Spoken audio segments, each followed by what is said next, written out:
ان کی زخمی حالت میں یا ان کی شہادت ہوئی اور ان کی لاشوں کو انہوں نے وصول کیا. بے شمار طلبہ جو ہیں وہ زخمی بھی ہوئے. تو اس حوالے سے آج کا جو میرا پروگرام ہے اور ہم بات کریں گے کہ 1971 میں سب سے پہلے کیا ہوا. جب پاکستان مارز وجود میں آیا تھا تو مسلمانوں کا ایک ہی مطالبہ تھا کہ ان کو متحدہ ہندوستان میں ان کو حقوق نہیں مل رہے اور ہندو میجارٹی جو ہے ان کے حقوق سلب کر رہی ہے.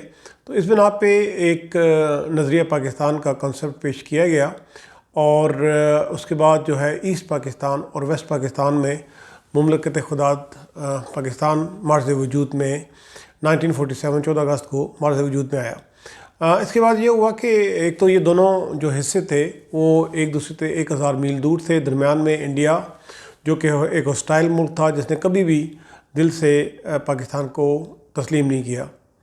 اس کے بعد جو اس وقت بنگلہ دیش یا ایسٹ پاکستان زیادہ جو میجارٹی تھی وہ وہاں پہ تھی. تھکلی پاپولیٹڈ ایریا تھا اور شروع سے ان کو یہ گلا رہا تھا کہ ان کی جو زبان ہے بنگالی اس کو اہمیت نہیں دی گئی. اس حوالے سے یہ سب سے پہلا جو مسئلہ کھڑا ہوا وہ یہ تھا. اس کے بعد اگر آپ مطالعہ کریں اس وقت کے حالات کا تو جو ایسٹ پاکستان کے لوگ تھے ان کا تناسب بیوروکریسی میں فوج میں اور جتنی بھی ٹاپ پوسٹ ہیں بہت کم تھا.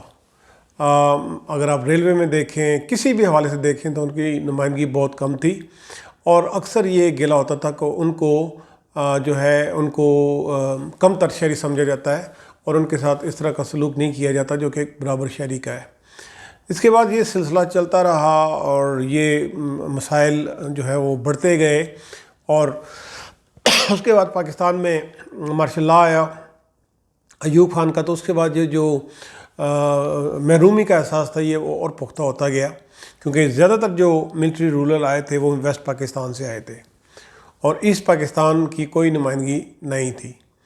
1970 آیا الیکشن ہوئے اور 1971 کے شروع میں حالات ایسے پیدا ہو گئے کہ ایسٹ پاکستان میں عوامی لیگ لیڈ بائی شیخ مجیب الرحمان اور ویسٹ پاکستان میں Pakistan peoples party led by Zulfiqar Ali Bhutto جو ہے انہوں نے اکثریت حاصل کی.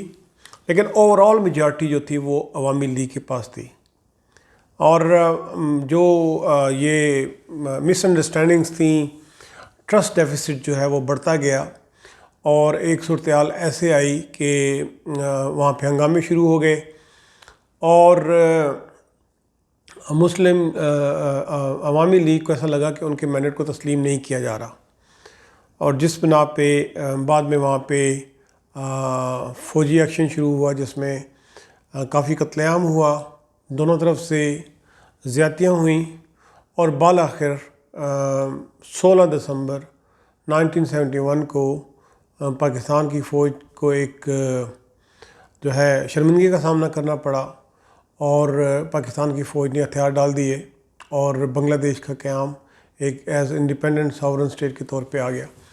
اتنا عرصہ گزرنے کے باوجود 49 سال گزرنے کے باوجود یہ زخم جو ہے مندمل نہیں ہو سکے. پاکستان اور بنگلہ دیش کے درمیان دوریاں برقرار رہی ہیں. اب جا کے تھوڑے سے حالات بہتر ہوئے ہیں لیکن پاکستان کی قوم کو یہ ضرور سوچنا ہوگا کہ پاکستان ایک فیڈریشن ہے اور پاکستان نے اگر بڑھنا ہے تو چھوٹے صوبوں کو آگے لے کر چلنا ہوگا. انفارچونیٹلی اتنی بڑی ٹریجڈی ہونے کے باوجود پاکستان کی سیاسی پارٹیوں میں ملک کی سالمیت, ساورینٹی اور ڈگنیٹی کے حوالے سے جو ہے وہ میچورٹی نہیں آ سکی اور اکثر یہ ہوتا آیا ہے کہ الیکشن ہوتے ہیں. 1977 میں ایسا ہوا کہ بھٹو صاحب الیکشن جیت گئے اور اپوزیشن جماعتوں کا نو جماعتی اتحاد جو ہے انہوں نے کہا دھاندلی ہوئی ہے. اس کے بعد یہ دھاندلی ایسے ہماری قوم کے گلے پڑی کہ اس سے چھٹکارا پانا مشکل ہو گیا ہے. جو 2013 میں الیکشن ہوئے تھے اس میں پاکستان تحریک انصاف کے تحفظات تھے اور پاکستان تحریک انصاف نے اس حوالے سے پٹیشن بھی کی, الیکشن ٹرائیبونل میں بھی گئے, سپریم کورٹ میں بھی گئے اور ان کا ایک ہی مطالبہ تھا کہ 4 حلقے کھولے جائیں. ان کے یہ مطالبات جو ہے پارلیمنٹ میں بھی یہ مطالبہ اٹھایا گیا لیکن یہ مطالبات پورے نہیں ہوئے. تو اس کے بعد پاکستان تحریک انصاف نے ایک جدوجہد کا آغاز کیا, ایک دھرنے کا آغاز کیا جو 126 دن جاری رہا اور 16 دسمبر 2014 کو جب یہ سانحہ ہوا پشاور کا تو عمران خان نے اس دھرنے کو ختم کر دیا۔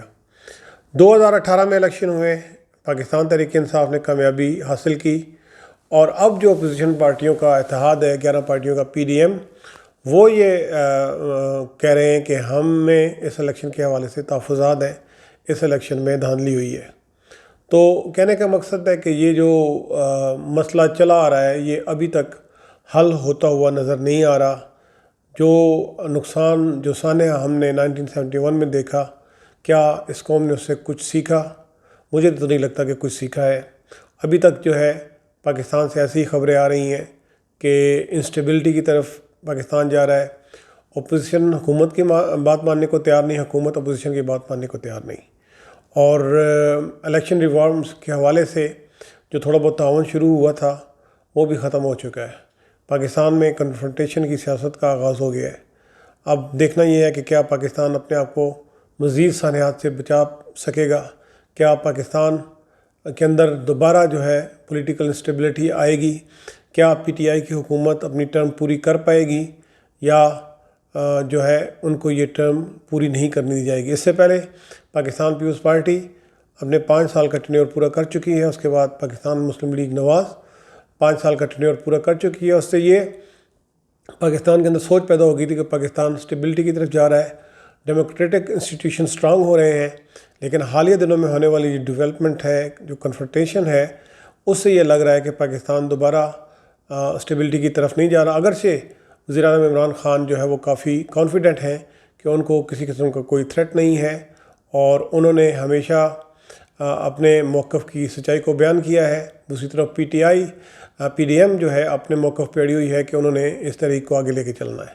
آئندہ آنے والے دنوں میں دیکھنا ہے کہ کیا PDM کا موقف صحیح ثابت ہوتا ہے یا وزیر اعظم عمران خان اپنے موقف پہ سچے ثابت ہوتے ہیں۔ آج کے پروگرام سے اتنا ہی۔ اگر آج کی میری یہ ویڈیو آپ کو پسند آئی ہے تو اس کو لائک کریں، کامنٹ کریں، شیئر کریں، میرے چینل کو سبسکرائب کریں اور بیل آئیکن پہ کلک کریں۔ بہت شکریہ۔ اللہ حافظ۔ پاکستان زندہ باد۔